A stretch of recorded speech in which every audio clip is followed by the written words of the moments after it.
Hello everyone, आकार IAS के YouTube channel पे आप सभी का स्वागत है। तो इस लेक्चर सीरीज़ में हम लोग द हिंदू का न्यूज़ और आर्टिकल एंड एडिटोरियल एनालिसिस करेंगे। हम देखेंगे कि जो अलग अलग एग्ज़ाम्स होते हैं, जैसे यूपीएससी होता है या आपका स्टेट पब्लिक सर्विस कमीशन के एग्ज़ाम्स होते हैं, तो उनके मेंस एंड उनके प्री के पॉइंट ऑफ व्यू से हम न्यूज़पेपर को कैसे पढ़ सकते हैं, क्या इंपॉर्टेंट चीज़ें हैं न्यूज़पेपर में पढ़ने वाली और किस तरीके से उससे सवाल पूछे जाते हैं।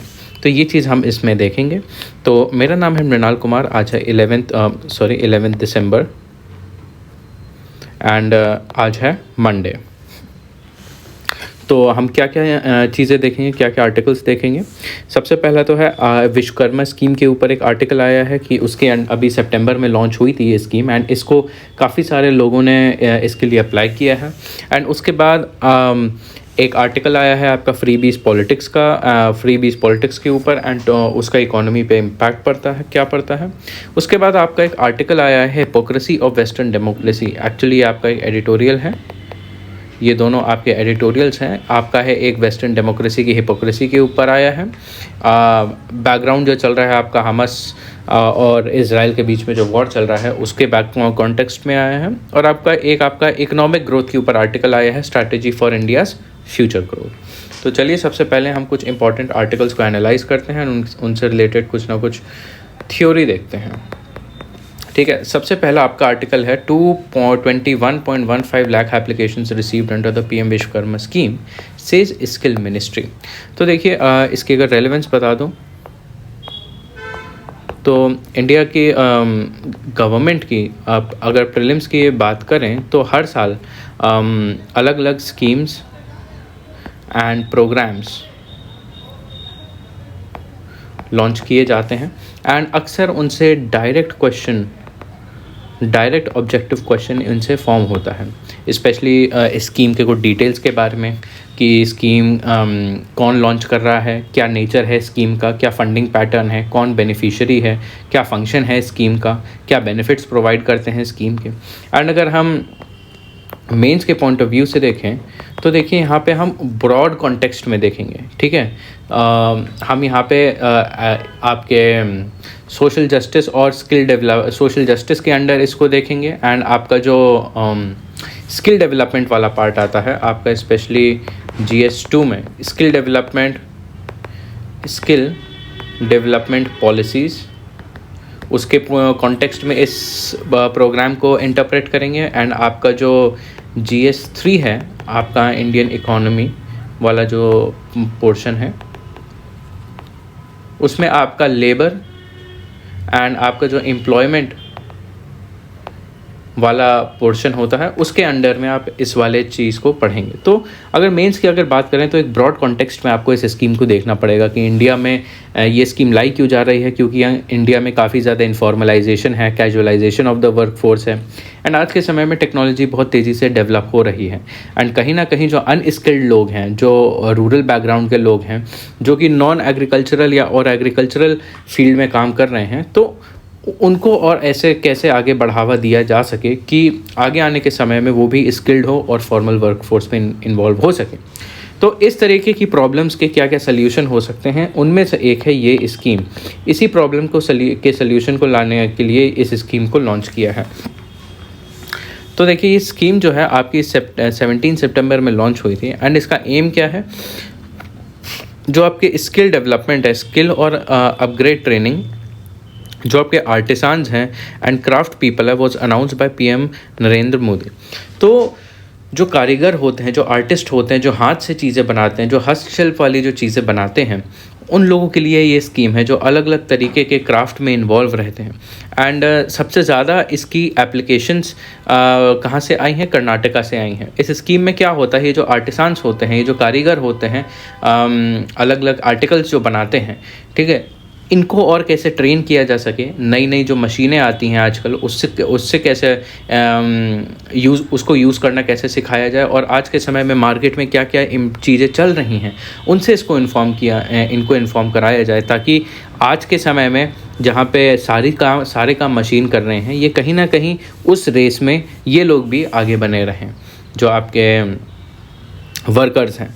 एंड देखिए कितने अलग अलग तरीके के प्रोफेशन से यहाँ पे एप्लीकेशन आई है, जैसे टेलर्स से यहाँ पे आई है, जो आपके मिस्त्री होते हैं उनसे आई है, जो आपके कारपेंटर होते हैं उनसे आई है, आपके जो बास्केट मेकर होते हैं, नाई होते हैं, इन प्रकार के ऑक्यूपेशन से यहाँ पे एप्लीकेशन आई है। देखिए यहाँ पे ये स्कीम जो है आपके 18 ट्रेड्स और क्राफ्ट के लिए है। देखिए जैसे कारपेंटरिंग हो गई, आपकी नाव मेकिंग बोट मेकिंग हो गई, आर्मरर हो गया, ब्लैक स्मिथ हो गया, hammer and tool kit making हो गया, lock smith, gold smith, potter, sculptor, cobbler हो गया, मेसन हो गया, basket maker, doll maker, toy maker, barber हो गया, गार्लैंड मेकर हो गया, washerman, tailor, fish net maker. तो इतने तरीके के जो ऑक्यूपेशन होते हैं, जो लोग इंडिविजुअल रूप से चीज़ें क्रिएट करते हैं, इस तरीके की आर्टिसान्स होते हैं, वो लोग यहाँ पे अप्लाई कर सकते हैं। एंड इस स्कीम को 13,000 करोड़ जो है अलॉट किए गए थे। तो इसके बारे में एक बार हम कुछ डिटेल्स देख लेते हैं कि पीएम विश्वकर्मा स्कीम है क्या असल में।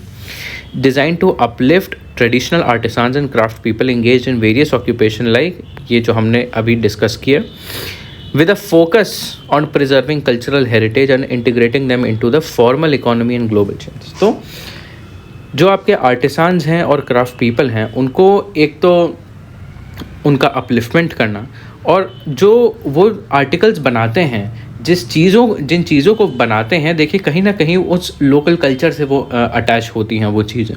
तो कहीं ना कहीं अगर हम आर्टिसान्स के ऑक्यूपेशन को बचाएंगे तो उनका उस जगह का कल्चरल हेरिटेज भी बचा रहेगा।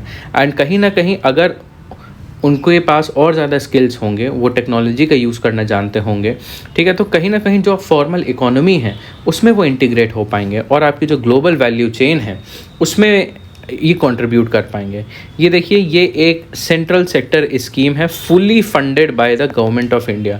ध्यान रखिएगा, ये सेंट्रली स्पॉन्सर्ड स्कीम नहीं है, ये सेंट्रल सेक्टर स्कीम है। इन दोनों में फ़र्क ये होता है कि जो सेंट्रल सेक्टर स्कीम होती है, जो इसका पैसा होता है ये पूरा का पूरा सेंटर देती है, और जो सेंट्रली स्पॉन्सर्ड होती हैं ये इसमें जो है कैपिटल होता है, जो आपके फंड होते हैं ये जो है बट जाते हैं आपके सेंटर में और स्टेट में। तो ये इस प्रकार की स्कीम जो है नहीं है, ये आपकी सेंट्रल सेक्टर स्कीम है। पूरा का पूरा पैसा जो आ रहा है इसमें केंद्र सरकार से ही आ रहा है। और कौन सी मिनिस्ट्री के अंडर आता है, ये बहुत इंपॉर्टेंट पॉइंट है। ये आपका ministry of micro small and medium enterprise के अंडर में आता है। ये जो मिनिस्ट्री है ये इसकी नोडल मिनिस्ट्री है इम्प्लीमेंट कराने के लिए, ठीक है। The scheme will be jointly implemented by ministry of skill MSME, ministry of skill development and entrepreneurship and department of financial services, ministry of finance. तो ये लॉन्च इस मिनिस्ट्री ने करी है, लेकिन जो इसका लागू किया जाएगा वो इन मिनिस्ट्री के अंतर्गत किया जाएगा। आपकी इस MSME वाली मिनिस्ट्री है, आपकी स्किल डेवलपमेंट वाली मिनिस्ट्री है और आपकी मिनिस्ट्री ऑफ फाइनेंस है। 3 मिनिस्ट्री जो है इसके लागू करने में इन्वॉल्व रहेंगी। अब इसके ज़रा फीचर्स देख लेते हैं। रिकॉग्निशन एंड सपोर्ट प्रोवाइड किया जाएगा इसमें। Artisans and craft people enrolled in the scheme will receive a PM Vishwakarma certificate and ID card. जो भी इस स्कीम में अपना नाम लिखवाएगा उसको एक सर्टिफिकेट मिलेगा और एक ID कार्ड मिलेगा। एंड इसके बाद जो है वो collateral free credit support of up to 1 lakh. तो बैंक जाके इसके माध्यम से वो चाहें तो बिना कुछ गिरवी रखे लोन ले सकते हैं, क्रेडिट मिल सकता है उसे 1 लाख और 2 लाख तक का, और बहुत कम रेट पे। स्किल डेवलपमेंट एंड एम्पावरमेंट होगा इससे लोगों का, ठीक है। इसमें 13,000 करोड़ जो है सरकार इतना लगा रही है। एंड ये आपका 2027 से 2028 तक की स्कीम है। एंड जो लोग इस स्कीम के अंदर इन्वॉल्व हैं, देखिए जो काम करते हैं उन्हें हर रोज़ का 500 रुपये मिलेगा, ठीक है, स्किल ट्रेनिंग का, ठीक है। एंड अगर वो कुछ नए औजार ख़रीदना चाहते हैं, नए टूल्स ख़रीदना चाहते हैं, तो उसके लिए भी उन्हें 15,000 का ग्रांट मिलेगा, ठीक है। इससे इसका स्कोप और कवरेज की बात कर लेते हैं। तो यहाँ पे जो 18 ट्रेडिशनल ट्रेड और आपके आर्ट्स होती हैं उन पे ये लागू होता है। हम उनकी पूरी एक लिस्ट देख चुके हैं, ठीक है। ये लिस्ट हम डिटेल में देख चुके हैं आर्टिकल में। रजिस्ट्रेशन और इम्प्लीमेंटेशन कैसे होगा, ये जो है आपका जो गाँव में कॉमन सर्विस सेंटर होता है, जहाँ पे कोई भी सरकार की डिजिटल माध्यम से कोई स्कीम को लागू कराया जाए, या फिर कोई भी आपको सरकार से संबंधित जानकारी या फिर प्रकरण कराना हो तो आप कॉमन सर्विस सेंटर में जाते हैं, तो इसी सर्विस सेंटर के माध्यम से इस स्कीम का प्रकरण आगे बढ़ेगा। With while central government will provide funding for the scheme, state government will support will also be sought. अब उसके बाद इस स्कीम के उद्देश्य क्या हैं, ऑब्जेक्टिव क्या हैं? To ensure that artisans are seamlessly integrated into both domestic and global value chain, increasing their market access and opportunities. तो देखिए, जो हमारा डोमेस्टिक मार्केट है, जो हमारी अर्थव्यवस्था है, उसमें जो है इनफॉर्मलाइजेशन बहुत है। ऑलमोस्ट मोर देन 90% जो वर्कर हैं वो इनफॉर्मल हैं। ठीक है, इनफॉर्मल इसलिए हैं क्योंकि वो खेती में इन्वॉल्व रहते हैं या फिर कोई ऐसा बिजनेस परसू करते हैं, एक्टिविटी परसू करते हैं जो कि इनफॉर्मल हो, कैजुअल हो। ठीक है, तो इसका इम्पॉर्टेंट ऑब्जेक्ट है कि ऐसे लोग जो कि फॉर्मल इकोनॉमी में नहीं हैं, उनको इनफॉर्मल से उन्हें फॉर्मल इकोनॉमी में लाया जाए एंड कहीं ना कहीं उनको इंटरनेशनल मार्केट से भी जोड़ा जाए। कोशिश करी जाए कि वो जो सामान बना रहे हैं उसको एक्सपोर्ट किया जा सके एंड उनका जो मार्केट की पहुंच है, जहाँ जहाँ तक उनका सामान जाता है, उसका दायरा बढ़ाया जा सके। उसके बाद preservation and promotion of India's rich cultural heritage. जैसे मान लीजिए कोई डिस्ट्रिक्ट है, ठीक है, कोई ग्रामीण डिस्ट्रिक्ट है जहाँ पे किसी एक प्रकार का खिलौना बनता है, बहुत बड़े स्केल पे बनता है, तो कहीं ना कहीं वो जो आर्ट है, उस खिलौने को बनाने की आर्ट, वो उनका कल्चर है, कल्चरल हेरिटेज है। तो अगर ऐसा होगा कि सब कुछ काम मशीनें करने लगेंगी या फिर वो खिलौना ही बनना ख़त्म हो जाएगा, तो कहीं ना कहीं उस जगह की जो संस्कृति है वो ख़त्म हो जाएगी। तो जब तक लोग उस चीज़ को बनाते रहेंगे तब तक वहाँ की संस्कृति भी बनी रहेगी। तो इस तरीके से कल्चरल हेरिटेज वहाँ पे मेंटेन कर सकते हैं उस जगह का। Assisting artists in transition to the formal economy and integrating them into global value chain। अब इसकी इम्पोर्टेंस क्या है कि जो विश्वकर्मा हैं, जो आपके ट्रेडिशनल आर्टिसान्स हैं, जो कारीगर होते हैं, जो कि अलग अलग टाइप के ऑब्जेक्ट बनाते हैं, उनको इस स्कीम के अंडर विश्वकर्मा बोला गया है। ये सोसाइटी में बहुत बड़ा रोल प्ले करते हैं एंड कहीं ना कहीं इनकी जो काबिलियत है, इनका जो योगदान है, उसे रिकॉग्नाइज करती है ये स्कीम। ठीक है, ये हो गया आपका एक आर्टिकल। उसके बाद आपका आर्टिकल आता है freebies politics will take a toll on economy. तो देखिए, फ्रीबीज वाला जो है टॉपिक, ये आपका मोस्टली मेंस ओरिएंटेड टॉपिक है एंड आपका कहीं ना कहीं ये आपका GS2 में आपका आता है। GS2 में आपका elections and election reform and कहीं ना कहीं आप अगर आप क्रिएटिव बनना चाहें तो आप फ्रीबीज़ वाले टॉपिक को आप GS3 में भी यूज़ कर सकते हैं कि फ्रीबीज़ जो हैं इनका अर्थव्यवस्था पे, इकोनॉमी पे किस तरीके से इम्पैक्ट पड़ता है। अगर आप वहाँ पे इस फ्रीबीज़ वाला जो एस्पेक्ट है यहाँ पे अगर मेंशन कर पाएँ तो ये बहुत सही चीज़ होगी। ठीक है, तो ये आपका पूरा पर्सपेक्टिव है। तो यहाँ पे देखिए, अभी रिसेंटली NHRC जो है, वहाँ पे आपके जो वाइस प्रेसिडेंट जगदीप धनखड़ हैं, उनकी एक स्पीच थी एंड वो उनका इस पूरी स्पीच में ये कहने का मतलब था कि जो फ्रीबीज़ पॉलिटिक्स है, जो काफ़ी सारे स्टेट्स में अलग अलग पॉलिटिकल पार्टी जो फ्रीबीज़ वाली पॉलिटिक्स खेल रही हैं, वो हमारी अर्थव्यवस्था के लिए अच्छी नहीं है। इससे सरकारों का कर्जा बढ़ता है और कहीं ना कहीं लोगों का असल में विकास हो नहीं पाता। ये सब के सब चीज़ें जो टैक्टिक्स हैं, ये इलेक्शन में वोट कमाने के पैतरे होते हैं। एंड यहाँ पे बोला कि we need to empower the human minds and human resources and not just the people pocket. हमें लोगों की जेब भरने पे फोकस नहीं करना चाहिए, बल्कि लोगों का मन कैसे और स्ट्रॉन्ग बनाया जा सके एंड लोगों का जो ह्यूमन रिसोर्स है, हमारे देश का जो ह्यूमन रिसोर्स है, उसको हमें इम्प्रूव करने के लिए फोकस करना चाहिए, ना कि लोगों की जेब भरने के लिए। एंड अभी देखा गया है कि काफ़ी सारे स्टेट्स में जो फ्रीबीज़ पॉलिटिक्स है वो काफ़ी ज़्यादा भारी मात्रा में आगे बढ़ रही है एंड कहीं ना कहीं जो हमारा मैक्रो इकोनॉमिक स्टेबिलिटी है, इकोनॉमिक स्टेबिलिटी के फैक्टर हो गए, जैसे डेट हो गया, इन्फ्लेशन हो गया, आपके इंटरेस्ट रेट्स हो गए, इन पे बहुत भारी मात्रा में फ़र्क पड़ता है, मनी सप्लाई हो गया एंड कहीं ना कहीं ये लोगों की जो डिपेंडेंस है, ठीक है, निर्भरता है, उसे दूसरों पे और ज़्यादा बढ़ाता है। स्टेट पे, सरकार पे लोगों की निर्भरता और ज़्यादा बढ़ाता है। ठीक है, लोग जो है फिर सरकार से अपेक्षा करने लगते हैं कि इन्हें सरकार तो दे ही देगी, इन्हें काम ना करना पड़े। एंड उन्होंने ये भी बोला, India is being treated unfairly by some global entities.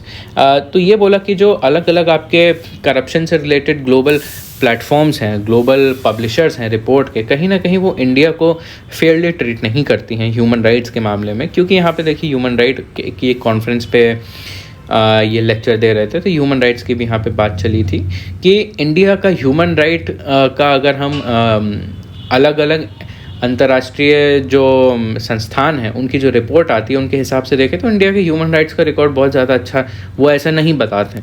तो कहीं ना कहीं हमारे वाइस प्रेसिडेंट ने बोला कि ऐसी संस्थान इंडिया को अच्छे से ट्रीट नहीं करती हैं, अनफेयरली ट्रीट करती हैं।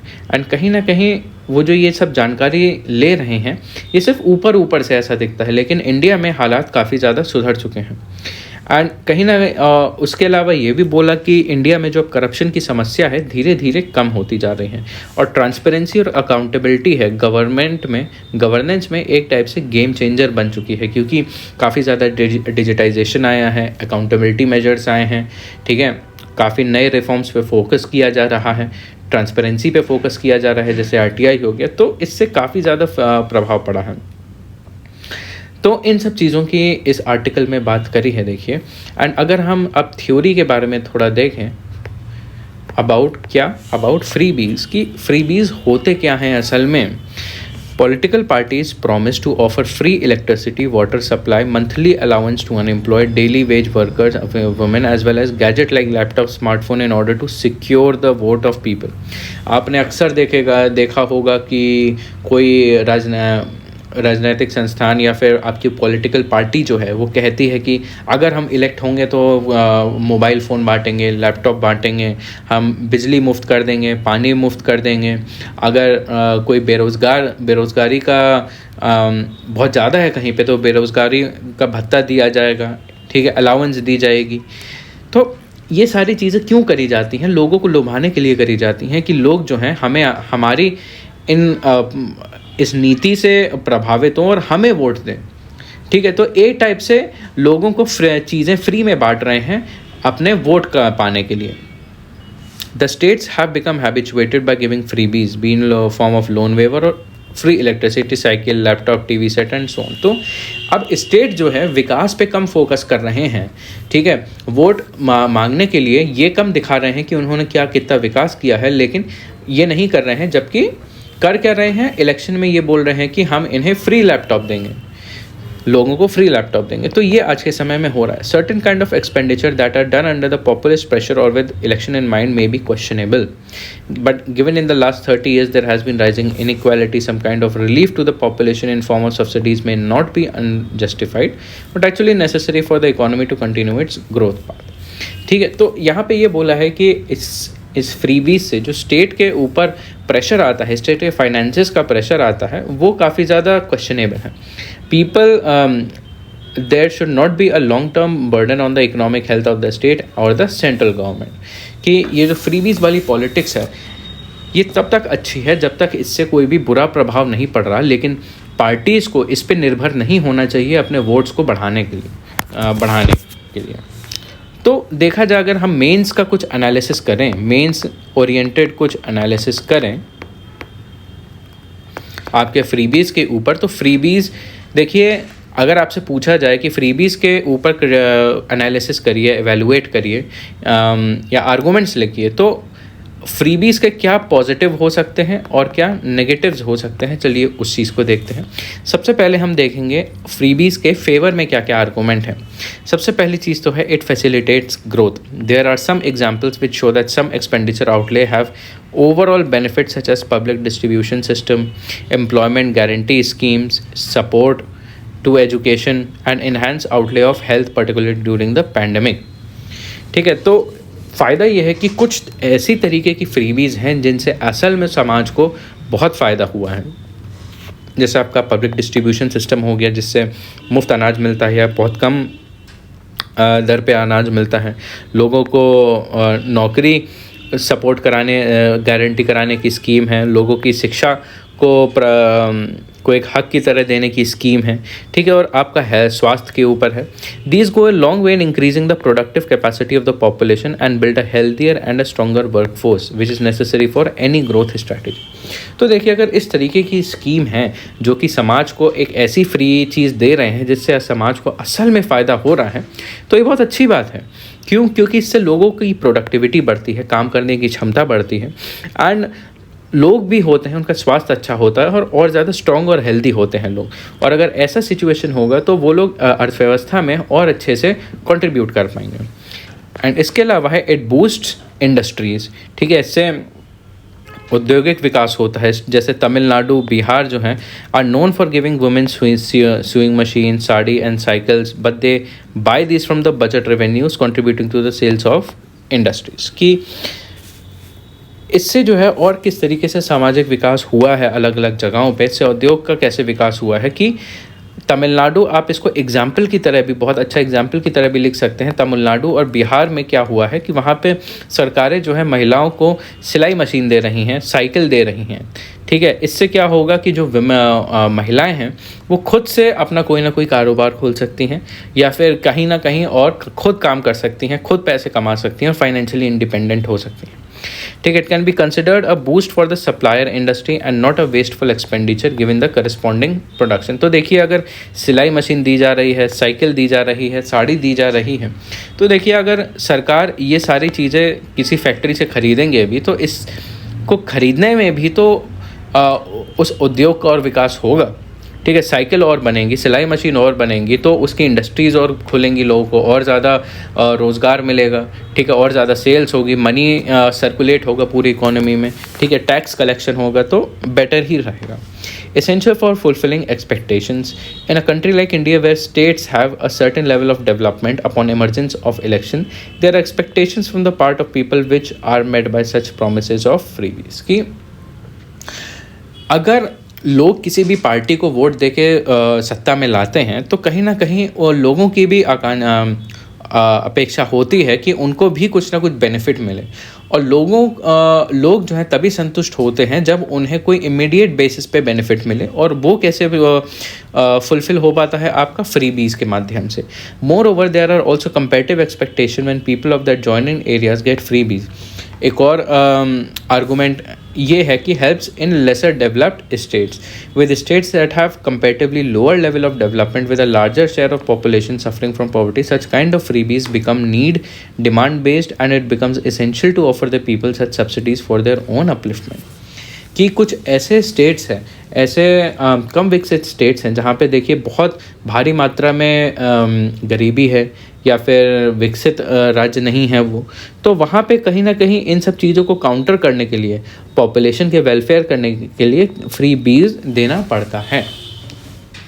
ये होगा आपके कुछ इंपॉर्टेंट पॉइंट्स जब आप फेवर में लिख सकते हैं फ्री बीज के। अब हम देखें कि इसके डाउनसाइड्स क्या हैं, क्या आर्गूमेंट अगेंस्ट है, इसके खिलाफ क्या क्या पॉइंट है। तो काफ़ी सारे पॉइंट है, एक एक करके देखते हैं। मैक्रो इकोनॉमिकली अनस्टेबल, पहला point, freebies undercut the basic framework of macro economic stability, distort expenditure priorities, outlays remain concentrated on subsidies of one kind then the other. तो देखिए, सरकार जो है अलग अलग जगहों पे खर्चा करती है, शिक्षा के ऊपर खर्च करती है, कौशल विकास के ऊपर करती है, स्वास्थ्य के ऊपर करती है, और भी अलग अलग तरीके के खर्चे होते हैं, ठीक है। लेकिन पैसा क्या होता है, लिमिटेड होता है, ठीक है। एंड ये जो अलग अलग तरीके के खर्चे हैं, देखिए उनसे होता क्या है, लोगों की बेसिक ज़रूरतें पूरी होती हैं, ठीक है, किसी भी जगह का एक्चुअल में डेवलपमेंट होता है। लेकिन अगर वो सारा का सारा पैसा लोगों को लैपटॉप देने में लगा दिया जाए, या लोगों को सारा पैसा जो है मुफ्त बिजली देने में लगा दिया जाए, तो कहीं ना कहीं जो सरकार ने अपने बजट में प्लान करके रखा है कि हाँ हम इस समय पे इतना खर्चा करेंगे इस सेक्टर में, तो पूरा का पूरा प्लान जो है चौपट हो जाता है, पूरा का पूरा प्लान ख़राब हो जाता है, ऑफ ट्रैक चला जाता है, ठीक है। तो और उससे क्या होता है, मेन आपका अर्थव्यवस्था पे फिर गलत इफेक्ट पड़ता है कि जो प्लान किया था वो नहीं होने लगा है, एंड अब स्टेट्स के पास पैसा कम पड़ने लगता है। Impact on states' fiscal situation. Most of the states of India do not have robust financial health and often have very limited resources in terms of revenue. If states keep spending money for supposed political gain, the financial will go awry and fiscal profligacy would prevail. तो देखिए कहने का मतलब ये है कि states का जो स्टेट्स की जो राज्यों की जो आर्थिक स्थिति होती है वो और ज़्यादा ख़राब होने लगती है कि उनका कर्जा बढ़ने लगता है। ठीक है, पहली बात स्टेट्स होते हैं छोटे छोटे हैं तो उनका रेवेन्यू के अलग अलग माध्यम भी उनके कम रहते हैं। वो स्टेट जो है डिपेंड किस पे निर्भर किस पे रहते हैं, फिर केंद्र सरकार पे पैसे के लिए फाइनेंसेस और फंड्स ग्रांट्स के लिए डिपेंड रहने लगते हैं एंड उनका जो पूरा फिस्कल सिनेरियो होता है वो ख़राब हो जाता है। उस स्टेट में फिर आपका अनएम्प्लॉयमेंट होता है, ठीक है, आपका रेवेन्यू जनरेशन कम होता है, ठीक है, इन्फ्लेशन होने लगता है एंड स्टेट्स के और रिस्पॉन्सिबिलिटी तब भी आपके स्टेट्स के ऊपर आती है। As per fiscal responsibility and budget management rules, the states can't borrow beyond their limit and any deviation has to be approved by the center and central bank. And अगला यह हो गया आपके 2 पॉइंट। तीसरा पॉइंट क्या है आपका? Against free and fair election. The promise of irrational freebies from the public fund before elections unduly influences the voters, disturbs the level playing field and vitiates the purity of poll process। देखिए तो इससे जो आपका election का process है वो आपका free and fair नहीं होता है। यहाँ पे फिर एक तरीके से चीटिंग होने लगती है क्योंकि मान लीजिए एक पार्टी के पास अगर ज़्यादा पैसा है तो वो उस पैसे को लोगों को लुभाने के लिए एक टाइप से उन्हें लालच दे के वोट मांग रही है एक पार्टी, और दूसरी पार्टी जहाँ पे उसके पास फंड्स नहीं है लेकिन डेवलपमेंट का प्रोपागेंडा दिखा रहा है उसको लोग ज़्यादा प्रेफर नहीं करते। इसलिए यहाँ पे एक लेवल प्लेइंग फील्ड डिस्टॉर्ट हो जाता है। It amounts to unethical practice that is similar to giving bribes to the electorates.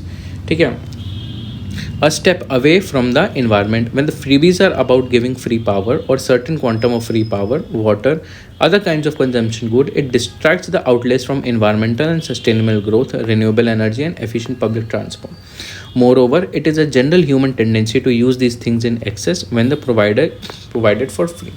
तो देखिए आज के समय में हम पर्यावरण के लिए भी आजकल काफ़ी ज़्यादा खर्चा करने का प्लान कर रहे हैं। ठीक है, लेकिन अगर हम फ्रीबीज़ में ही लोगों को लैपटॉप ही या मोबाइल फ़ोन ही या फ्री इंटरनेट ही अगर बांट देंगे तो हम अपने पर्यावरण को बचाने के लिए कहाँ से पैसा लाएंगे। और यहाँ पे एक और चीज़ देखी है, ह्यूमन टेंडेंसी है, ठीक है, ये देखी गई है कि अगर हम किसी को कोई चीज़ मुफ्त में बहुत ज़्यादा दें, ठीक है, तो उसका वेस्टेज होने लगता है। एंड यही चीज़ फ्रीबीज़ का भी है कि फ्रीबीज़ से लोगों का वोट तो ले लेते हैं लेकिन आगे चल के जो फ्रीबीज़ हैं सारे के सारे वो ऑब्जेक्ट्स वेस्ट होने लगते हैं। debilitating effect on the future manufacturing. Freebies lower the quality and competitiveness of the manufacturing sector by distracting from efficient competitive infrastructure that enables high factor efficiencies in manufacturing sector. तो देखिए अब यहाँ पे क्या होता है, आपका मैन्युफैक्चरिंग सेक्टर भी इम्पैक्ट होता है कि मैन्युफैक्चरर्स जो होते हैं फ्रीबीज़ को भारी मात्रा में जल्दी से देने के लिए उन्हें लो क्वालिटी में बनाने लगते हैं, ठीक है, और भी कम दाम में बनाने लगते हैं, ठीक है, और कॉम्पिटिटिव बनाने के लिए। एंड इससे कहीं ना कहीं आपका इंफ्रास्ट्रक्चर नहीं बन पाता है आपका, और उस इंफ्रास्ट्रक्चर में इन्वेस्टमेंट नहीं हो पाता है। उसके बाद है destroys the credit culture. Giving away loan waivers in the form of freebies may have undesired consequences such as destroying the whole credit culture and blurs the very basic question as to why is it a large majority of the farming community getting into a debt trap repeatedly. तो देखिए अगर किसी को मान लीजिए loan waiver की जो scheme हो गई, ठीक है, अगर किसी किसान को रेगुलरली लोन वेवर दिया जाएगा तो जो आपका क्रेडिट कल्चर है, कोई भी किसान बैंक में जाए, बैंक से लोन ले एंड खेती करे, खेती से प्रॉफिट जनरेट करे और अपना लोन चुका दे, तो ये पूरा का पूरा क्रेडिट जो है, ये कल्चर जो है, पूरा सिस्टम है, ये ख़राब हो जाता है। किसान जो है बैंकों से लोन तो ले लेते हैं लेकिन लोन वो जानते हैं कि चुकाना नहीं पड़ेगा, तो एक टाइप से बहुत भारी मात्रा में लोन लेने लगते हैं एंड एक टाइप से यहाँ पे कर्जा बढ़ने लगता है एक समय पे, और यहाँ पे फिर आपका डेट ट्रैप आ जाता है। तो अब उसके बाद आगे सवाल आता है कि वे फॉरवर्ड क्या है इस चीज़ का। सबसे है realising the economic impact of freebies. It is not about how cheap the freebies are but how expensive they are for the economy, life quality and social cohesion in the long run. ठीक है, हमें ये नहीं देखना, उस सबसे पहली बात तो हम उनका इकोनॉमिक इम्पैक्ट क्या होता है ये समझने की बहुत ज़्यादा ज़रूरत है. इससे फ़र्क नहीं पड़ता कि कोई फ्रीबीज़ कितनी ज़्यादा सस्ती है, लेकिन उसका इम्पैक्ट क्या पड़ता है इकोनॉमी पे और लाइफ क्वालिटी पे, आपका समाज पे क्या इम्पैक्ट पड़ता है, ये जानने की ज़रूरत है। Judicious demand based freebies. India is a large country and there is still a huge set of people who are below the poverty line. It is also important to have all the people accommodated in the development of the country. Judicious and sensible offering of freebies that can be easily accommodated in the state's budget do not do much harm and can be leveraged. तो freebies उस तरीके की हमें देने चाहिए जिससे कि असल में लोगों को ज़रूरत है, जिससे असल में लोगों को फ़ायदा पहुँचेगा, ठीक है। एंड उसके बाद है डिफ्रेंशिएटिंग फ्रीबीज एंड सब्सिडीज़, कि देखिए सरकार जो है पैसा तो खर्च करती है, सब्सिडीज़ पे भी खर्च करती है, लेकिन हमें डिफ़ाइन करना पड़ेगा कि कहाँ पे कौन सी फ्रीबीज़ जो है सब्सिडी बन जाती है और कौन सी सब्सिडी के नाम पे फ्रीबी दी जाती है। देखिए अभी तक इन दोनों के बीच में कोई फ़र्क नहीं है, कोई डेफिनेशन नहीं है, कोई भी ऑफिशियल डेफिनेशन नहीं है कि ये चीज़ फ्रीबी है, ये चीज़ सब्सिडी है। ये चीज़ अभी तक कोर्ट केसेस से इंटरप्रेट हुआ है, लेकिन कोई एक सिंगल डेफिनेशन ना होने की वजह से इसका काफ़ी ज़्यादा मिसयूज़ होता है। उसके बाद although every political party has a right to create subsidy ecosystem to give targeted needy people the benefit, there should be not a long term burden on the economic health of the state और central government. तो यहाँ पे माना गया है कि हाँ, freebies जो है एक हद तक किसी भी पॉलिटिकल पार्टी के लिए ज़रूरी होती है, लेकिन उन्हें ये में ओवरऑल इकोनॉमी के अर्थव्यवस्था के को नेगेटिवली इम्पैक्ट नहीं करना चाहिए। इस तरीके से उन्हें फ्रीबीज बांटनी चाहिए। तो ये हो गए आपके आर्टिकल्स। अब चलिए हम देखते हैं क्या इंपॉर्टेंट एडिटोरियल्स आए हैं, उनका एनालिसिस करते हैं। सबसे पहला है the hypocrisy of western democracy. तो अगर इस वाले आर्टिकल की बात करें तो देखिए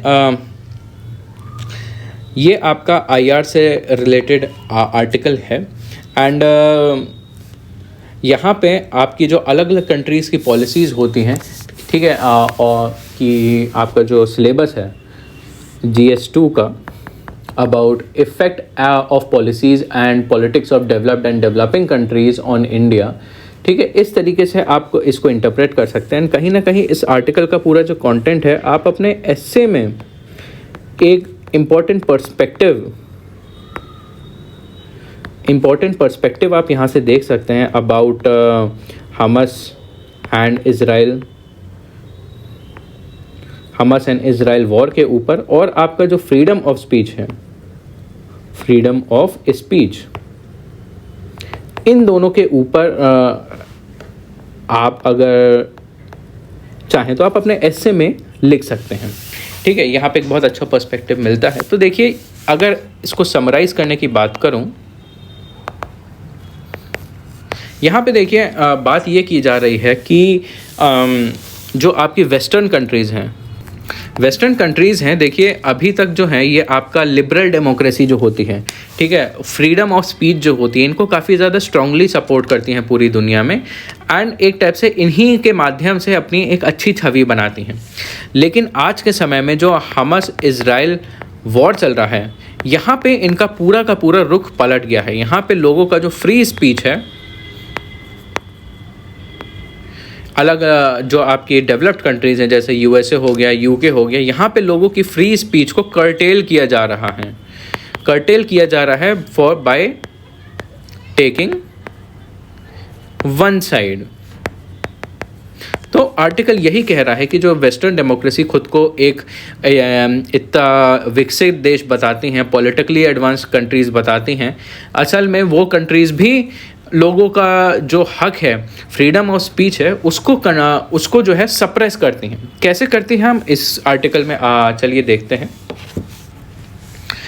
तो यहाँ पे बात करिए हिपोक्रेसी ऑफ वेस्टर्न डेमोक्रेसी की। तो बैकग्राउंड में देखिए अभी तक 17,000 जो गाज़ा में रहने वाले लोग हैं उनकी डेथ हो गई है, और ये सब शुरू हुआ था आपके October 7 के अटैक के बाद से। एंड ये सब जो है इतने सारे लोगों की जो डेथ हुई है, ये संभव हुआ है आपका जो वेस्ट का सपोर्ट है उसके साथ। जो आपके वेस्टर्न कंट्रीज़ हैं उन्होंने इस वॉर में बहुत ज़्यादा सपोर्ट किया है इज़राइल की तरफ, ठीक है। सबसे पहली बात तो इज़राइल को बोला है कि इज़राइल के पास खुद को सुरक्षित रखने का हक है, इज़राइल के पास राइट टू डिफेंड है। तो इसलिए इज़राइल जो वहाँ पे लोगों को मार रहा है, हमास को टारगेट कर रहा है और उसमें जो लोगों की डेथ हो रही है वो आपके इज़राइल के राइट क्या हुआ है, ठीक है, राइट के अंडर आता है। इज़राइल खुद को डिफेंड कर रहा है इन एक्शंस के माध्यम से। एंड आपका जो क्रिटिसिज्म ऑफ इज़राइल है उसको एंटी सेमिटिज़म के तौर पे ब्रांड कर दिया है कि लोग जो हैं स्पेसिफिकली जूस को टारगेट करते हैं, वो होता है आपका एंटी सेमिटिज़म। तो आपका कोई भी अगर इज़राइल को टारगेट कर रहा है तो उसको इस तरीके से लेबल करते हैं कि वो रेसिज्म दिखा रहा है। एंड कहीं ना कहीं जो आपका होलोकास्ट का इवेंट हुआ था वर्ल्ड वॉर 2 के टाइम पे, उसको उसी को हर बार रिवोक करके हर बार इन्वोक करके यूज़ किया जाता है। एंड कहीं ना कहीं आपकी जो वेस्टर्न कंट्रीज़ हैं हिस्ट्री इरेज करने की कोशिश कर रही हैं। उसके बाद है इन कंट्रीज़ में फ्रीडम ऑफ एक्सप्रेशन कतई नहीं है, बिल्कुल नहीं है। कैसे नहीं है, देखिए वेस्टर्न डेमोक्रेटीज़ जो है अपने खुद के नागरिकों का फ्रीडम ऑफ स्पीच जो है उसको कर्टेल कर रही है, उसको उस पर पाबंद लगा रही है। लोगों को टारगेट किया जा रहा है। जो भी यूनाइटेड स्टेट्स में, यूके में, फ्रांस में, इन कंट्रीज़ में कोई भी अगर पैलेस्टाइन को अगर सपोर्ट करने के लिए आवाज़ उठा रहा है तो उसको अलग से टारगेट किया जा रहा है, ठीक है। फॉर एग्जाम्पल मैं बताऊँ, वहाँ यूनाइटेड स्टेट्स की जो यूनिवर्सिटीज़ हैं, यूनिवर्सिटीज़ में देखिए जैसे आपकी हार्वर्ड हो गई, आपने नाम सुना होगा, जैसे यूनिवर्सिटी ऑफ पेंसिल्वेनिया हो गई। तो यहाँ पे कोई भी अगर स्टूडेंट है, ठीक है, कोई भी अगर पढ़ने वाला है, तो अगर वो पैलेस्टाइन के कॉज को सपोर्ट करता है तो उस स्टूडेंट के जो प्राइवेट डिटेल्स हैं उसको पब्लिक कर दिया जाता है, ठीक है। और ये जो यूनिवर्सिटीज़ होती हैं इनका पैसा कहाँ से आता है, डोनेशन के माध्यम से आता है। और इसके काफ़ी सारे जो डोनर्स हैं ये आपके ज्यूज़ हैं। तो जब भी इन यूनिवर्सिटी में ऐसा हुआ है कि किसी यूनिवर्सिटी के बच्चे ने पैलेस्टाइन को सपोर्ट किया है और यूनिवर्सिटी ने कोई एक्शन नहीं लिया है, ये कह के कि हाँ हर बच्चे का, हर स्टूडेंट का फ्रीडम ऑफ स्पीच है, तो ये जो उनके डोनर्स होते हैं, ठीक है, उन्होंने अपनी फंडिंग रोक दी उन यूनिवर्सिटी की। ये कहते कि उन्होंने एंटी सेमिटिज़म को सपोर्ट कर रहे हैं एंड एंटी सेमिटिज़म के खिलाफ कोई एक्शन नहीं ले रहे हैं, ठीक है। एंड एंटी इज़राइल स्पीच चल रही है उन यूनिवर्सिटीज़ में। तो ये कह के वो वहाँ इन यूनिवर्सिटी की फंडिंग को विड्रॉ कर रहे हैं। इसके अलावा official university statement condemn only Hamas. जो अलग अलग यूनिवर्सिटी के भी स्टेटमेंट आते हैं, उनका जो पक्ष होता है उसमें भी ऐसा दिखाते हैं कि ये सिर्फ़ और सिर्फ हमास को ही क्रिटिसाइज़ कर रहे हैं, ना कि जो इज़राइल ने वायलेंस परपेचुएट किया है उसे। अब यहाँ पे मीडिया का भी बहुत ज़्यादा रोल है। देखिए मीडिया भी, वहाँ वेस्टर्न मीडिया भी जो है आपकी इज़राइल की तरफ ही ज़्यादा बायस्ड है, ठीक है। Media does not discuss the violence and illegality of Israeli occupation. Past में जो इज़राइल ने वहाँ पे आके पूरा पैलेस्टाइन की अलग अलग टेरिटरीज ऑक्यूपाई करी थी, वहाँ की मीडिया इस बारे में बात नहीं करती हैं। एंड अलग अलग जो आपके शब्द हैं जैसे अपार्थीड हो गया, एथनिक क्लिनजिंग हो गया, जेनोसाइडल इंटेंट हो गया, सेटलर कॉलोनियलिज्म हो गया, ठीक है, जिनके ऊपर अलग अलग पेपर्स लिखे गए हैं जिनमें ऐसे शब्द हैं। जब मीडिया, वहाँ की मीडिया इनको डिस्कस करती है तो इन शब्दों को हटा देती है। क्यों? क्योंकि ये इज़राइल के खिलाफ जाते हैं शब्द सारे। तो वहाँ की मीडिया भी इस पूरे नैरेटिव को बनाने के लिए कि इज़राइल सही है और पैलेस्टाइन गलत है, इस नैरेटिव को बनाने में वहाँ की मीडिया का भी बहुत बड़ा रोल है। एंड स्पेशली जो वहाँ का हॉलीवुड है, वहाँ पे भी ये चीज़ दिखाई जा रही है कि वहाँ का हॉलीवुड भी जो है आपका इज़राइल को सपोर्ट करता है।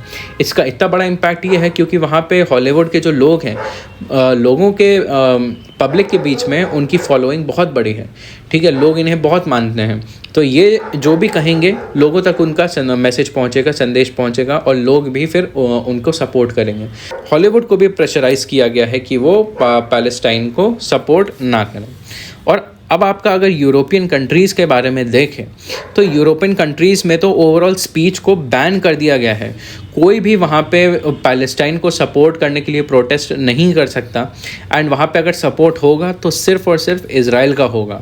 अगर कोई भी वहाँ पे पैलेस्टाइन को सपोर्ट करता है तो उसके अगेंस्ट लीगल एक्शन ले लिया जाता है। तो इस तरीके से वहाँ पे आज के समय में फ्रीडम ऑफ स्पीच को कर्ब किया जा रहा है, कर्टेल किया जा रहा है, ताकि लोग भी ज़बरदस्ती एक ही कॉज को ही सपोर्ट करें। एंड देखिए यहाँ पे एक हिपोक्रेसी आ जाता है, दोगलापन आ जाता है। क्यों? क्योंकि वहाँ पे ब्लास्फेमी लॉज जो हैं अबॉलिश कर दिए गए। ब्लास्फेमी मतलब कोई भी रिलीजन के खिलाफ अगर कुछ भी इंसल्ट करने वाली चीज़ बोलता है तो वो गैर कानूनी अक्सर बता दी जाती है, उसको कहते हैं ब्लास्फेमी। लेकिन वहाँ पे ऐसे कानूनों को ख़त्म कर दिया गया है। वहाँ पे धर्म के प्रति कोई भी जो भी बोलना चाहता है बोल सकता है। आज के समय में उन्होंने इस लेवल का फ्रीडम बोला है।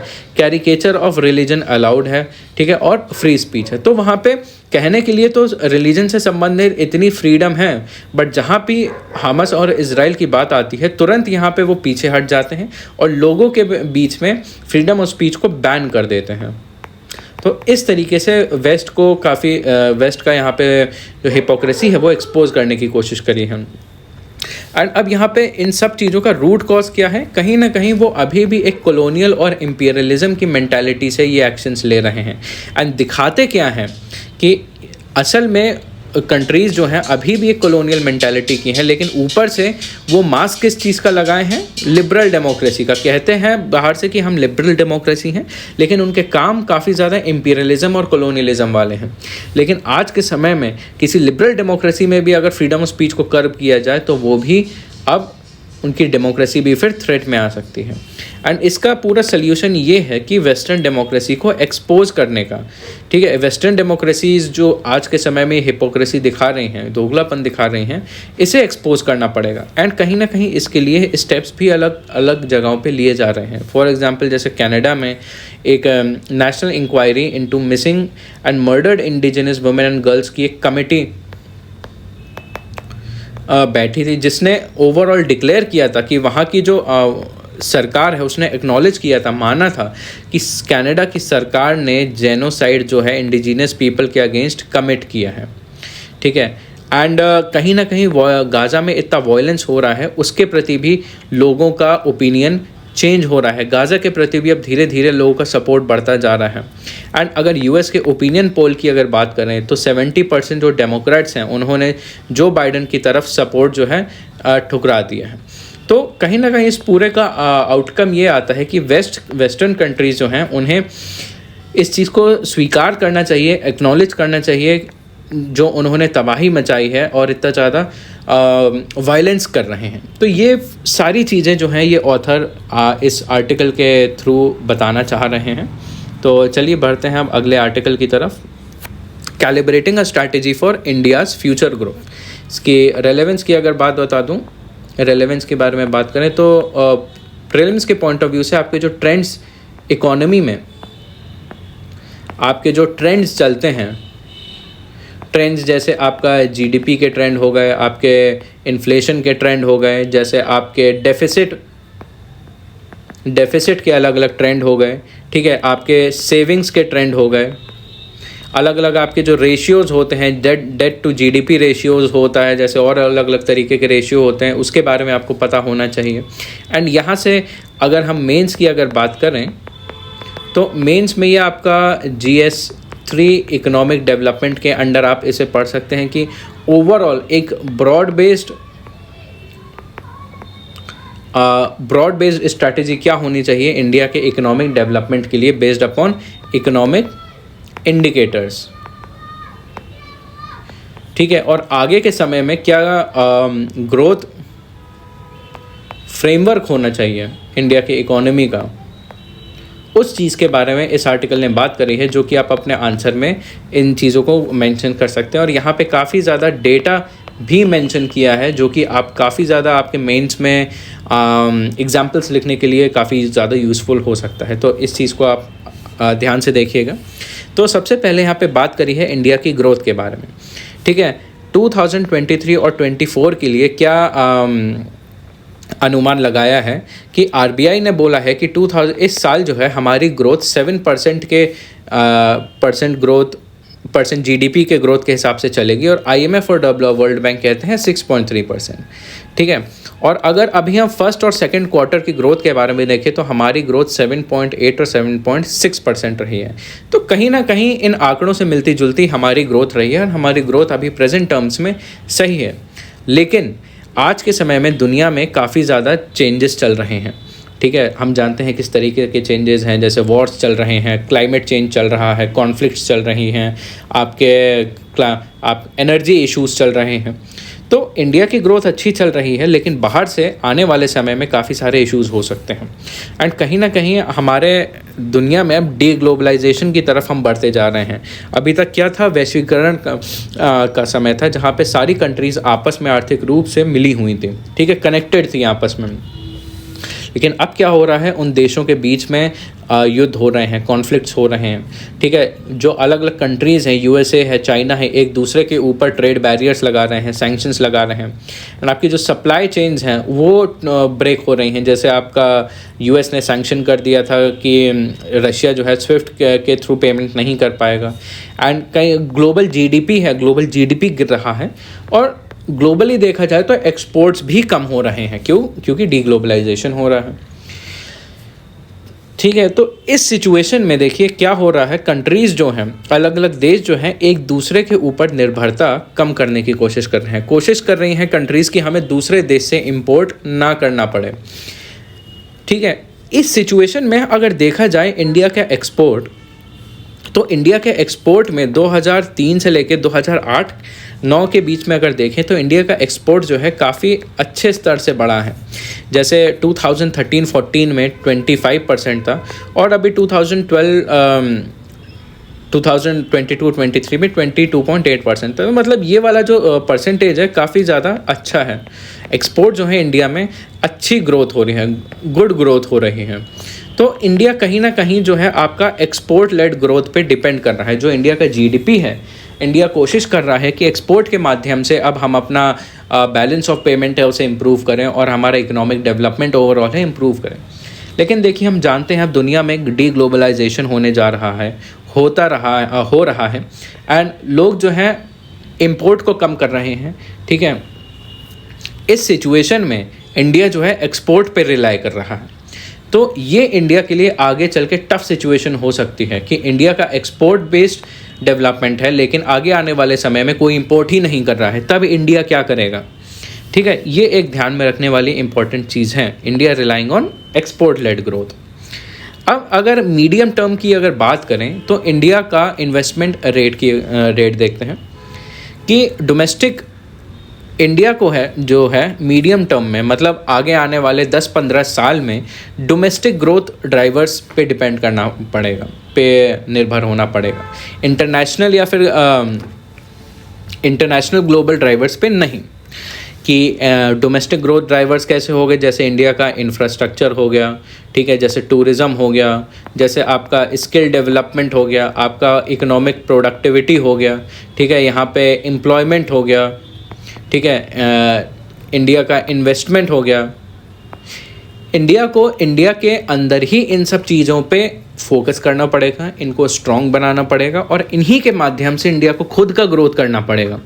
क्योंकि दुनिया जो है डी ग्लोबलाइज हो रहा है, अब इंडिया जो है इम्पोर्ट एक्सपोर्ट के ऊपर ज़्यादा डिपेंड नहीं हो सकता। एंड अभी अगर देखा जाए तो डोमेस्टिक सेविंग रेट जो है हमारा 29% है। ये एक चिंता की बात हो सकती है आगे चल के, क्योंकि अभी रिसेंटली कोविड के समय पे हमारा सेविंग रेट काफ़ी भारी मात्रा में गिर चुका था, और उसके बाद से स्लो रिकवरी हो रही है। तो इसको हमें बढ़ाने की ज़रूरत है। एंड ये सेविंग ज़रूरी क्यों है, देखिए कि जो हाउस होल्ड सेविंग होती है, domestic saving, house hold saving जो होती है, ये आगे चल के सरकार जो और अलग अलग जो कॉरपोरेट हैं अपने इन्वेस्टमेंट डिमांड को फुलफ़िल करने के लिए इनकी ज़रूरत पड़ती है। तो अगर हाउस होल्ड सेविंग ज़्यादा होगी तो गवर्नमेंट एक्सपेंडिचर ज़्यादा होगा और कॉरपोरेट इन्वेस्टमेंट भी ज़्यादा होगा। तो इससे ओवरऑल क्या होगा, हमारा इकोनॉमिक डेवलपमेंट। तो हमें डोमेस्टिक सेविंग को आगे चल के बढ़ाने की ज़रूरत है।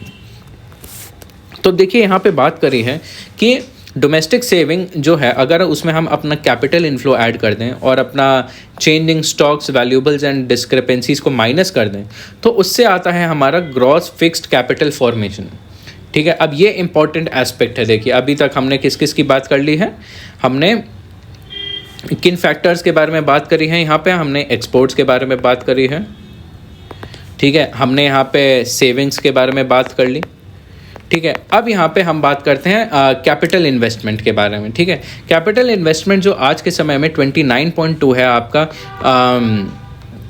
2022-23 में, और इसको 35% ऑफ द जीडीपी तक बढ़ने की ज़रूरत है अगर हम 7% की ग्रोथ हम चाहते हैं, ठीक है। तो ये इंपॉर्टेंट चीज़ें, 3 चीज़ें हैं जो इंडिया को आगे चल के ध्यान में रखनी होंगी। एंड अब अगर हम एम्प्लॉयमेंट की बात करें तो आगे चल के इंडिया का यहाँ पे काफ़ी ज़्यादा स्कोप है कि इंडिया की एक लार्ज एम्प्लॉयबल पॉपुलेशन है। इंडिया आज के समय में वन ऑफ टॉप पॉपुलेशन वाली कंट्री है और यंग एज वाली पॉपुलेशन वाली कंट्री है। एंड आगे आने वाले समय में काफ़ी ज़्यादा टेक्नोलॉजी और इनोवेशन ऐसी आ रही है जिससे लेबर का काम कम हो रहा है। एंड अगर हम शेयर ऑफ वर्किंग पॉपुलेशन की इंडिया में बात करें तो उसका परसेंटेज देखिए वो है आपका 2030 तक आपका 68.9 बन जाएगा। ऑलमोस्ट 69% जो है वर्किंग एज पॉपुलेशन हो जाएगा। मतलब 69%, लगभग 70% लोग जो हैं वो काम करने की उम्र में होंगे, ठीक है। तो सोचिए अगर इतने सारे लोग अगर सही जगह पे रोज़गार पा रहे हों तो कितना अच्छा डेवलपमेंट हो सकता है इंडिया का। एंड उसी समय 2030 में डिपेंडेंसी रेशियो भी इंडिया का काफ़ी ज़्यादा कम रहेगा, वन ऑफ द लोएस्ट 31.2। तो इंडिया के पास आगे आने वाले समय में एक बहुत अच्छी अपॉर्चुनिटी है जिसको इंडिया को इकोनॉमिक डेवलपमेंट के लिए बहुत अच्छे से यूटिलाइज़ करना पड़ेगा। तो इसको यूटिलाइज़ कैसे कर सकते हैं, जो हमारे पास रिसोर्सेज हैं, संसाधन हैं, उनको और ट्रेनिंग और स्किल डेवलपमेंट में और फोकस करना पड़ेगा ताकि जो हमारी वर्किंग एज पॉपुलेशन है वो स्किल्ड हो, हेल्दी हो, प्रोडक्टिव हो और एफिशिएंट हो। एंड अगर हम वर्किंग एज की पॉपुलेशन की ग्रोथ की अगर बात करें तो आज के समय में वर्किंग एज पॉपुलेशन जो हमारी कंट्री में 1.2% के दर पे बढ़ रही है और 2048-49 में ये फाइनली स्टॉप हो जाएगी। इंडिया की वर्किंग एज पॉपुलेशन, ऐसा अनुमान लगाया जाता है, तब जाके बंद हो जाएगी और फिर जो आपकी ओल्ड एज पॉपुलेशन है, ओल्ड एज पॉपुलेशन धीरे धीरे बढ़ने लगेगी। और अगर हम पीरियोडिक लेबर फोर्स सर्वे की बात करें तो इंडिया का जो वर्कर पॉपुलेशन रेशियो है, ठीक है, अबव वर्कर पॉपुलेशन रेशियो मतलब किसी भी जगह पे किसी भी पॉपुलेशन में कितने लोग एम्प्लॉयड हैं। तो वर्कर पॉपुलेशन रेशियो जो है 15 ईयर्स और मोर की एज में वो इंडिया का 51% है। उसमें जो एग्रीकल्चरल लेबर्स हैं आज के समय में इंडिया में वो 45.8% है। तो ये फ़िलहाल एक चिंता की बात है क्योंकि ज़्यादातर जो एग्रीकल्चरल लेबर होता है वो बहुत ज़्यादा प्रोडक्टिव नहीं होता है। तो कहीं ना कहीं हमें लेबर को एग्रीकल्चरल सेक्टर से हटा के नॉन एग्रीकल्चरल सेक्टर में लाना पड़ेगा, ठीक है। Non agricultural growth needs to be pushed forwards to absorb the agricultural labour and labour substitute due to technology. And अब एक इम्पॉर्टेंट एस्पेक्ट आता है आपका इंडिया की ग्रोथ और क्लाइमेट चेंज का। देखिए कि इंडिया ने COP26 जो हुआ था उसमें काफ़ी सारे कमिटमेंट्स दिए थे, जैसे 1 billion tonne of carbon dioxide जो है 2030 तक इंडिया सीक्वेस्टर करेगा, ठीक है, उसका रिजर्व बनाएगा और 2070 तक जो है नेट ज़ीरो बन जाएगा। इंडिया ग्रीन ग्रिड इनिशिएटिव लाया है, 1 सन 1 वर्ल्ड 1 ग्रिड का इनिशिएटिव लाया है। आज के समय में इंडिया ई-व्हीकल्स, इथेनॉल और हाइड्रोजन को प्रमोट कर रहा है। तो ध्यान में रखने वाली बात ये है, देखिए हम ये क्यों बात कर रहे हैं कि इंडिया जो है क्लाइमेट चेंज पे बहुत ज़्यादा फोकस कर रहा है, इतने सारे इनिशिएटिव लॉन्च कर रहा है। तो इन इनिशिएटिव को सक्सेसफुल बनाने के लिए हमें कैपिटल की ज़रूरत पड़ती है, ठीक है, फाइनेंसेस की ज़रूरत पड़ती है। तो अगर हम इकोनॉमिक डेवलपमेंट से पैसा डाइवर्ट करके हम क्लाइमेट चेंज में इन्वेस्ट करेंगे तो कहीं ना कहीं जो हमारा इकोनॉमिक डेवलपमेंट वाला पार्ट है वो स्लो हो जाएगा, ठीक है। कि जो क्लाइमेट टेक्नोलॉजीज़ हैं कहीं ना कहीं उससे ग्रोथ रेट जो है वो कम होता है। तो कहीं ना कहीं उसका वो कॉम्पनसेट करने के लिए हमें जो सर्विसेज सेक्टर है, क्लाइमेट फ्रेंडली सर्विसेज सेक्टर है, उस पे हमें ज़्यादा ध्यान देना चाहिए। ये एक इम्पॉर्टेंट चीज़ है। उसके बाद आती है बात आपकी फिस्कल रिस्पॉन्सिबिलिटी की, मतलब जो आपकी जो सरकार का जो फाइनेंशियल मैनेजमेंट होता है वो होता है फिस्कल रिस्पॉन्सिबिलिटी। उस फाइनेंसेस को कितना रिस्पॉन्सिबली और कितना वाइजली, कितने समझदारी के साथ यूज़ किया जाए कि जो आपके सरकारी पैसा है, जो टैक्सेस हैं, उनका अच्छा आउटकम हो। That is called physical responsibility. और आज के रीसेंट ईयर्स में अगर देखा जाए तो इसमें काफ़ी ज़्यादा दिक्कतें आई हैं। इसको कंट्रोल करने के लिए हमें फिजिकल डेफिसिट जो है 6% तक लाना पड़ेगा, डेट टू जीडीपी रेशियो 60% तक, जो और आपका जो रेवेन्यू डेफिसिट है आपका, उसके ऊपर जो इंटरेस्ट बर्डन है उसे कम करना पड़ेगा। एंड अगर ओवरऑल की बात करें तो शॉर्ट टर्म में देखा जाए तो हमारा 6.5% ग्रोथ 2023 एंड 24 के लिए काफ़ी ज़्यादा पॉसिबल है। ये एक अच्छा ग्रोथ एस्टिमेट है और ये हम अचीव भी कर लेंगे। लेकिन अगर हम लॉन्ग टर्म की बात करें, लॉन्ग टर्म ग्रोथ में काफ़ी सारे नेगेटिव फैक्टर्स आगे आने वाले समय में आ सकते हैं, both internal and external factor. तो उसके लिए क्या हमें सेविंग रेट बढ़ाने पड़ेंगे, इन्वेस्टमेंट बढ़ाना पड़ेगा, स्किल डेवलपमेंट कराना पड़ेगा, एम्प्लॉयमेंट फ्रेंडली टेक्नोलॉजीज़ लानी पड़ेंगे। ये है आपका पूरा आर्टिकल। तो अभी जो हमने क्वेश्चंस डिस्कस किए हैं, जिन टॉपिक्स के ऊपर क्वेश्चन डिस्कस किए हैं, उनके ऊपर मैं कुछ क्वेश्चंस दिखा रहा हूँ। आपके यूपीएससी सिविल सर्विसेज एग्ज़ाम के प्रीलिम्स के क्वेश्चन हैं, ये प्रीवियस ईयर क्वेश्चन है। मैं चाहूँगा आप इनको रीड करें और कमेंट बॉक्स में इनको आंसर करें। ये है आपका क्वेश्चन नंबर 1, आपका ये इकोनॉमी के ऊपर है, अबाउट ग्लोबल एक्सपोर्ट्स। दूसरा ये वाला क्वेश्चन है, ये भी आपका इंडियन इकोनॉमी के ऊपर है, आपका एक्सचेंज रेट के ऊपर। ये आपका तीसरा क्वेश्चन है, आपका हाउस होल्ड फाइनेंशियल सेविंग के ऊपर। इसको आप पॉज करके कमेंट में आंसर करिए।